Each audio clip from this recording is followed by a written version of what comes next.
Laptop repairing. दूसरे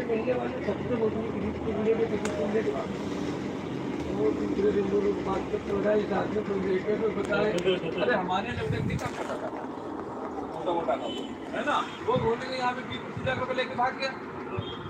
वो तो अच्छा, वो हमारी आखिरी टाइम पे हमारी बुद्धि खुल गई यार, देखा ना, तो हमने उससे कहा कि पैसा को छोड़ जाओ जाओ, तुम कह रहे थे वापस ला के दे देंगे, जरूरत पड़ेगी तो। हाँ बोले हाँ बताओ भैया, लाख वाला कम पड़ रहा है यार, ठीक है ये तो पैसा है ना, अब देखो तो दिया पैसा ला के